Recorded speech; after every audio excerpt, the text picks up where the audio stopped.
Under the decision, the scheme may be implemented until the end of 2025.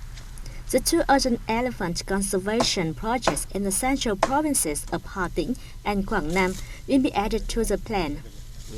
Relevant agencies are requested to guide, inspect, supervise and assist localities in order to effectively implement the scheme.